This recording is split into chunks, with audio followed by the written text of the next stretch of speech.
근본적으로 빛나고 아름답게 되기 위해서는 이 세포 끝에 공략해야 된다는 사실을 뇌피셜 아닙니다. 노벨상 수상한 그런 수상자들이 모든 석학들이 이렇게 말합니다. 안녕하세요. 여러분, 저는 피부장벽 전도사 레지나입니다. 15강 마지막 강의에 오신 우리 자기님들 정말 환영하고요. 15강은 저희가 그동안 공부했던 거를 마무리하는 과정에서 어떤 시각으로 우리가 피부, 내 삶을 바라볼 것인가, 그거에 대해서 이야기 나눠보는 시간을 가져보도록 할게요. 15강 어떡해. 사실 저도 공부하는 입장으로 이 피부 장벽에 대한 공부에서 시작해가지고 지금 정말 많은 분야로 제가 공부를 하고 있는데요. 근본적으로 빛나고 아름답게 되기 위해서는 그것을 담당하는 세포, 그 중에서도 이 세포 끝에 있는 이 텔로미어를 공략해야 된다는 사실을 알게 되었습니다. 사실 이 연구들은 의학이 급속도로 발전하면서 최근에 알려진 사실이고, 텔로미어 연구를 하신 이 엘리자베스 블랙번 이분의 연구들은요, 노벨 의학상을 받기도 했습니다. 자, 우리 본격적으로 시작하기 전에 테스트 한번 해보고 갈게요. 첫 번째 질문입니다. 나는 얼마나 늙어 보일까? 세 가지 중에서 체크를 해주시면 됩니다. 내 나이보다 젊어 보인다. 내 나이쯤으로 보인다. 내 나이보다 늙어 보인다. 두 번째 질문입니다. 내 신체 건강은 어느 정도일까? 내 나이에 속한 대부분의 사람들보다 건강하다. 내 나이에 속한 대부분의 사람들과 같거나 비슷한 수준이다. 내 나이에 속한 대부분의 사람들보다 덜 건강하다. 세 번째 질문입니다. 나는 얼마나 늙었다고 느끼는가? 내 나이보다 젊다고 느낀다. 내 나이쯤이라고 느낀다. 내 나이보다 좀 늙었다고 느낀다. 사실 이 테스트는요, 텔로미어 연구의 대가인 엘리자베스 블랙번 그분의 책에 나와 있는 테스트 내용을 발췌한 거예요. 이렇게 쓰여 있어요. 스스로 늙은 기분이 든다면 당신의 세포 속 텔로미어 길이는 아주 빠르게 닳고 있다는 뜻이라고 합니다. 우리가 눈에 안 보이는 이 세포 건강, 그것에 따라서 우리가 좀 더 빨리 늙고 좀 천천히 늙고가 결정이 되는데, 그 세포가 얼마나 건강한지를 알아볼 수 있는 척도는 내가 얼마나 늙어 보이고 내 스스로가 얼마나 늙었다고 느끼는지에 달려 있다는 거. 보이는 것으로 내 텔로미어의 길이를 유추할 수 있다는 게 이제 노벨 의학상으로 밝혀졌으니까 외모는 중요하지 않아, 난 그냥 내 생긴 대로 살 거야 하면서 인스턴트, 단 거 이런 거 막 먹고 운동도 안 하고 잠도 막 자기 맘대로 자고, 이거는 나를 막대하는 거예요. 또 반대로 밥을 찢겠다고 막 억지로 안 먹고 운동도 혹사하듯이 너무 심하게 하고 내 몸을 진짜 망가뜨리는 거예요. 우리는 이 양극단을 피하고 오래 건강하게 살 수 있는 스킬을 우리는 배워야 합니다, 여러분. 여기서 하나 짚고 넘어갈 개념이 있습니다. 바로 건강수명과 질병수명입니다. 50살 넘어가서부터 정말 여기저기 안 아픈 데가 없고 항상 울적하고 50, 60, 70, 80 이렇게 3, 40년 동안 긴 거, 이걸 우리가 질병수명이라고 해요. 반대로 이 건강수명을 끝까지 늘리는 거예요. 50, 60, 70, 80까지도 지금처럼 생기 넘치고 짱짱한 거예요. 이런 분들은 질병수명은 짧게만 가져가는 거죠. 이거를 가능하게 하는 게 바로 텔로미어 세포재생입니다. 여러분께 최초로 공개하는 저의 롤모델은요, 이분입니다. 이길리어 총장님이시고요. 나이가 90이 넘은 걸로 알고 있어요. 지금도 열심히 일을 하시면서 정말 멋지십니다. 아마 이분도 세포 관리 하고 계실 거예요. 그 비법 뒤에서 공개하겠습니다. 이 노벨 의학상 받으신 엘리자베스 블랙번님의 책 중에서요, 이런 부분이 있습니다. 세포에는 염색체가 있고 그 안에 텔로미어, 그러니까 염색체 끝에 이렇게 신발끈처럼 그 DNA를 이제 보호해주기 위한 게 텔로미어인데, 요게 얼마나 빨리 닳아서 없어지는지를 보면 그 사람의 피부 상태, 몸 상태, 건강 상태, 그리고 노화가 얼마나 빠른지, 언제 죽을지 또 의학적으로 파악이 가능하다고 합니다. 이 텔로미어는요, 어디에 가장 취약한지 아세요? 바로 자외선입니다. 자외선에 노출이 많이 되고 선크림 안 바르고 막 그렇게 하면 내 텔로미어가 손상이 돼서 세포가 재생이 잘 안 된다. 그래서 빨리 폭삭 늙어버린다. 이게 완전 다 말이 되는 거죠, 여러분. 텔로미어 피부 연구자 페트라 부캄프의 연구진은요, 연구를 한 게 있는데 태양에 노출되는 부위 목, 그리고 또 태양에 노출되지 않는 엉덩이 피부를 연구를 했더니 목의 표피세포는 텔로미어가 마모가 된 반면에 엉덩이 세포는 마모가 거의 일어나지 않았다는 대박 사건. 그래서 햇빛을 받지 않도록 보호하면 할수록 피부는 오랜 기간 노화를 잘 견딜 수 있다고 합니다. 그 외에도 여러분 뼈 손실, 탈모, 머리카락 풍성함, 이 모든 것들은 세포의 텔로미어와 직접적인 연관이 있다고 합니다. 어떻게 진짜로 세포 재생할 수 있는지 지금부터 그 방법을 공개하도록 하겠습니다. 4가지만 기억하시면 내 텔로미어를 정말로 바꾸고 덜 마모되게 하는 것은 물론이고 수백억 조도 못하는 내 세포의 재생을 하실 수 있습니다. 첫 번째는 음식, 먹는 겁니다. 두 번째는요, 수면이에요. 잘 자는 거. 세 번째는 운동입니다. 자주 잘 움직이는지. 네 번째는 마음 근력입니다. 얼마나 내가 회복 탄력성이 좋은가. 우리 하나하나 지금 조금 살펴보도록 할게요. 우리 세포에 3대 적이 있습니다.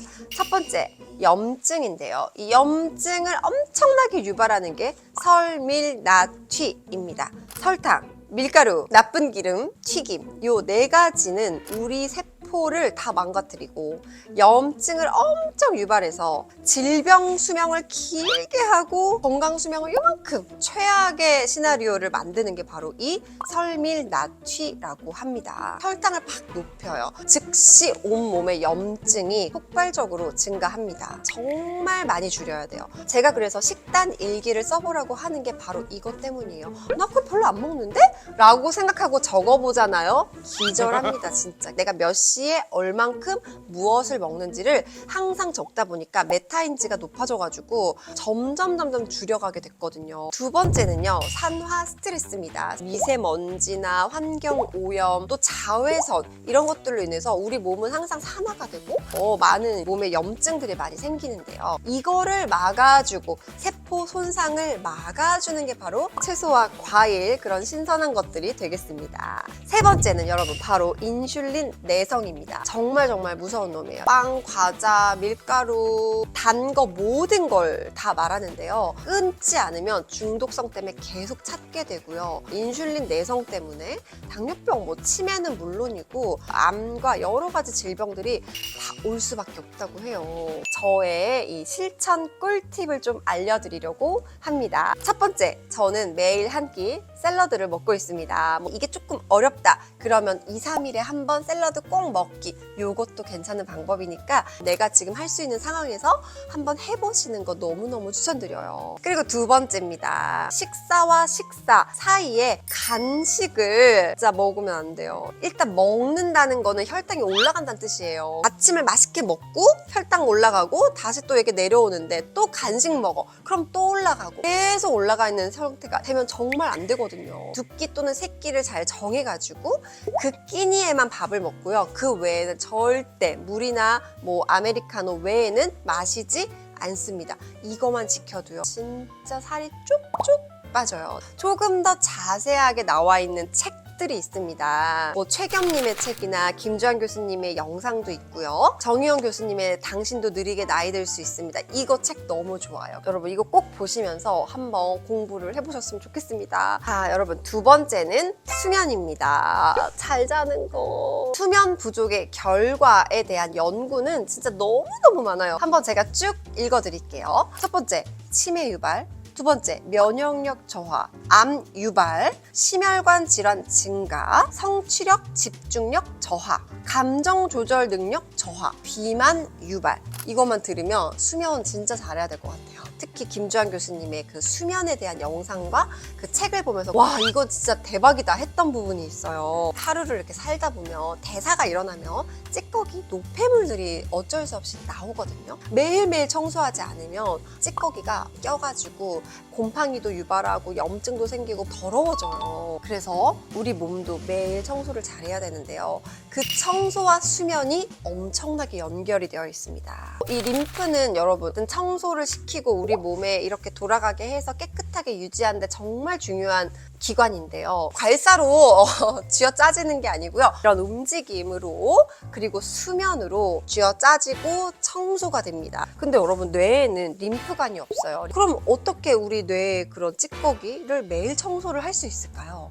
그때 필요한 게 바로 수면입니다. 자는 동안 우리 뇌가 완전 쪼그라든대요. 그러면 쪼그라든 사이로 척수액이 쫙 올라온대요. 깨끗이 헹궈가지고 다시 쫙 빠지는 거. 그러니까 물 청소를 매일 하는 거예요. 그러면 뇌가 청소할 시간을 줘야 되잖아요. 어느 정도가 필요할까요? 7시간 이상이에요. 꿀잠을 자기 위한 전략과 꿀팁을 한번 공유해 드릴게요. 잠은 잔다 하고 열심히 자는 게 아니고요. 내가 자기 위해서 서서히 착륙하듯이 내가 내 몸의 컨디션과 내 환경을 바꿔줘야 돼요. 나이트 루틴을 만드는 것을 강력 추천드립니다. 저도 이렇게 루틴을 하고 있는데요. 저녁에 이제 일과를 마치고 불을 조금 어둡게 합니다. 우리 수면은요, 빛에 정말 민감해요. 저는 진짜 침실은요, 암막 커튼을 정말 100% 암막을 써가지고 전자기기 빛도 아무것도 없도록 수면할 수 있는 공간을 만들어 둡니다. 그런 다음에 이제 핸드폰. 여러분, 자, 핸드폰은요, 일단 블루라이트가 나오면 우리 뇌 시신경에다가 지금 아침이야. 깨. 잠을 못 자게 해요. 핸드폰은 밖에 두고 충전시켜 놓고 저는 방으로 가서 잠을 자요. 그리고 또 온도가 중요해요. 너무 따뜻하면 잠도 안 오고 몸이 이렇게 쉴 수가 없대요. 그래서 조금 서늘하게 해야 잠도 잘 온다는 거. 책을 추천해 드리자면 이제 김주환 교수님의 수면에 대한 영상도 있고요. 당신의 뇌는 최적화를 원한다. 되게 재밌게 호르몬과 우리 몸의 시스템에 대해서 이렇게 적어놨어요. 그래서 이 책은 꼭 한번 보시면 도움이 될 것 같습니다. 세 번째는 바로 운동이에요. 나는 나쁜 거 안 먹고 그리고 나는 정말 잘 잘 거야. 긍정적으로 생각할 거야. 이렇게 다짐한다고 될까요? 아무리 다짐을 해도 우리가 잘 되지가 않습니다. 그러나 그거를 되게 하는 유일한 방법은 바로 운동입니다. 운동밖에 없어요. 살 빼고 뭐 이런 거랑 상관없이 좋은 삶을 살기 위해서는 운동을 매일 반드시 해야 됩니다. 그럼 운동하면 왜 좋은가요? 운동을 매일 하게 되면 세포도 건강해지고 또 우리 몸에 나쁜 활성산소 이런 것도 잘 없어지고요. 뇌 기능도 좋아지고 활력이 생기고요. 멘탈 좋아지고 싶어요. 운동하세요. 불면증이 있어요. 운동하세요. 살 빠지고 싶어요. 운동하세요. 피부 좋아지고 싶어요. 운동하세요. 의지력이 부족해요. 운동하세요. 면역력이 너무 약해서 감기에 너무 잘 걸려요. 운동하세요. 인간관계가 어려워요. 운동하세요. 너무 우울하고 아무것도 할 수가 없어요. 운동하세요. 제가 하는 말 아니에요. 뇌피셜 아닙니다. 노벨상 수상한 그런 수상자들이 모든 석학들이 이렇게 말합니다. 그러나 문제가 뭐죠? 시간이가 없다는 거. 시간이가 없어요. 우리가 밥 먹고 자는 거는 시간이 없다고 하지 않잖아요. 똑같습니다. 운동은요, 내 삶이다. 이 시간은 무조건 확보한다. 그러니까 우리가 나이트 루틴하고 되게 비슷해요. 이게 연결 동작이 진짜 중요합니다. 그냥 운동해야지, 그냥 운동 이것만 하면 사실 되게 힘들어요. 가기가 힘든데 그 앞뒤 연결을 스무스하게 루틴으로 통으로 만들어 버리는 거예요. 예를 들면 일어나서 물 한 잔 마시고 자동으로 자리 가서 책을 조금 본 다음에 뇌를 깨우고 그리고 조금 뇌가 깨어났다 싶으면 이제 일어나서 바로 양말 신고 옷 입고 바로 챙겨가지고 헬스장을 내려가가지고 운동을 하고 올라와서 바로 씻고 노래를 들으면서 행복하게 스킨케어를 쫙 하면서 머리 말리고 옷을 딱 입고 나갈 준비를 한다. 100일 동안 열심히 이거 루틴을 만들어서 매일매일 습관으로 하시면요. 이 뒤에는 무의식의 영역으로 넘어가서 힘 하나도 안 들이고 하실 수 있어요. 저는 이제 아침에 러닝을 좀 하거든요. 숨이 살짝 찰 정도로 빠르게 걸으면 이게 세포 재생에 그렇게 좋대요. 또 인터벌이라고 해가지고 3분 정도 빠르게 뛰다가 걷다가 뛰다가 걷다가 요거를 반복해서 한 2-30분 정도 하는 걸 인터벌이라고 하는데 존투 운동과 인터벌 운동 둘 다 너무 좋아요. 자기한테 맞는 거 하시면 되고요. 이거 할 때 음악이 중요하더라고요. 러닝은 음악이다, 음악발이다 요 얘기가 진짜더라고요. 제가 듣는 음악 요거 공유해드릴게요. 자, 여러분 마지막은 바로 4번째 마음 근력입니다. 마음에 근력이 있나? 마음 근력도 이렇게 운동하면서 막 근육 키우듯이 키울 수 있나? 맞아요. 마음 근력도 운동으로 매일 키우는 것처럼 똑같이 좋게 할 수 있습니다. 이 사실 마음 근력은 우리가 멘탈이라고 하는데 뭐 유리 멘탈 이런 거 들어보셨죠? 안 좋은 일이 생겼을 때 와장창 깨지는 거 이걸 우리가 유리 멘탈이라고 하는데요. 반대로 고무공 멘탈도 있어요. 나쁜 일이 이렇게 바닥에 철푸덕 할 때 누군가는 와장창 깨져서 절대로 일어나지 못하는 사람도 있고요. 오히려 탕 하고 더 튀어 올라가는 거예요. 원래 있던 데보다 더 높이 올라가는 거예요. 이게 바로 고무공 멘탈입니다. 이거는 회복 탄력성이라는 책에 그 개념이 자세히 설명되어 있고요. 제 인생 책이에요. 여러분도 이 회복 탄력성의 책을 꼭 한번 읽어보시고 이 마음 근력을 어떻게 하면 잘 만들어갈 수 있는지 도움이 되셨으면 좋겠습니다. 어떤 측정 결과가 있냐면요. 살아가는 방식이 그 세포의 텔로미어와 텔로머라제를 바꿀 수 있다. 얼마나 긍정적이냐, 내 인생의 경험, 내가 어떻게 그것을 바라보는지, 어떻게 극복했는지 그거에 따라서 내 세포의 텔로미어가 달라질 수 있다는 게 이거를 증명해낸 연구가 바로 늙지 않는 비밀 이 책에 나와 있습니다. 이 책에서 여러분 2번째 챕터 자체가 내 몸을 늙게 하는 생각입니다.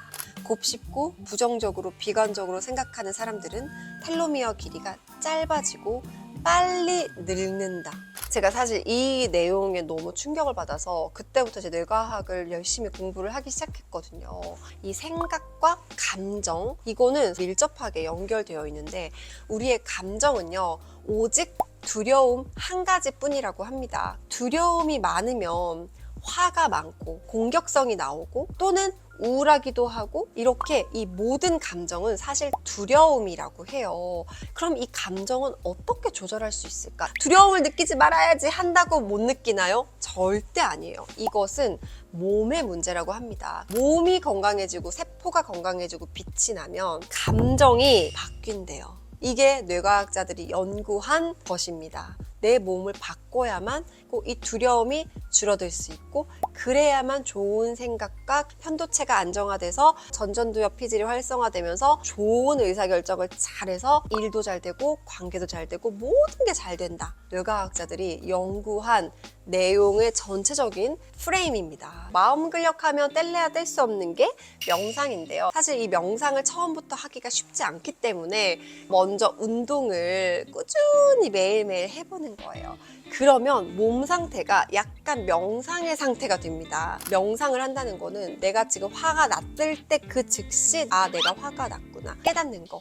그게 명상이라고 하더라고요. 운동을 하면 그런 상태를 많이 느낄 수 있을 거예요. 그래서 우리가 항상 편안하게 약간 떨어져서 이 상황을 볼 수 있게 되면 화날 일도 없고 싸울 일도 없는 거, 일을 성취하거나 일을 해나갈 때 정말 큰 무기가 됩니다. 이 마음 근력에서 가장 중요한 게 바로 스토리텔링 습관입니다. 우리가 어떤 상황에 처했거나 상황이 딱 왔을 때 어떤 객관적인 상황을 그대로 보는 게 아니라 A라는 사람의 스토리텔링은 이거를 이렇게 바라보고 또 B라는 사람은 똑같은 상황에서 완전 다르게 볼 수 있다는 거죠.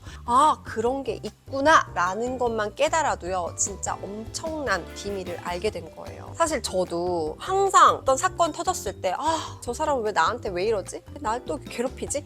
전 이런 스토리텔링이 좀 있었던 것 같아요. 좋은 책들과 좋은 사람들의 이야기를 들으면서 제 스토리텔링을 다시 만들게 되었습니다. 항상 해결책은 있을 거야. 이번에 나쁜 일이 생긴 거는 더 좋게 하려고 그렇게 된 걸 거야. 이렇게 제가 스토리텔링을 하는 이 습관을 계속 연습하다 보니까 지금은 약간 자동적으로 아무리 나쁜 일이 생겨도 그거를 좋게 해석하는 힘이 되었어요. 그게 바로 마음 근력의 근본입니다. 여러분, 오늘의 준비한 내용은 이제 여기까지입니다. 4가지 여러분, 사실 너무 우리가 다 알고 있는 건데 사실 실천이 너무 어렵잖아요. 그래서 그 실천을 저희가 좀 도와드리기 위해서 이렇게 사실은 챌린지도 시작을 하게 되었고, 이거를 계속 이어가서 저희 디마프 커뮤니티에서 우리 자기님들과 함께 이런 것들을 함께 나누고 공부하고 배워보려고 합니다. 그러니까 여러분, 우리 디마프 커뮤니티도 많이 기대해 주시고요. 피부를 넘어서 아까 말씀드린 운동,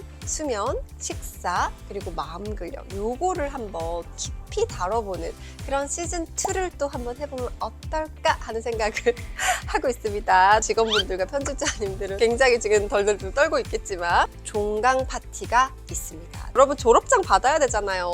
우리 디벤져스가 또 그거 준비하고 있으니까 많은 분들 참여해 주시고요. 기대 많이 해주시면 감사하겠습니다. 종강 파티에 대한 내용은 제 인스타그램과 그리고 디마프 커뮤니티에서 확인하실 수 있습니다. 여러분, 너무너무 고생하셨고요. 끝까지 들어주셔서 진짜 너무 감사하고 여러분 대단합니다. 제가 응원할게요.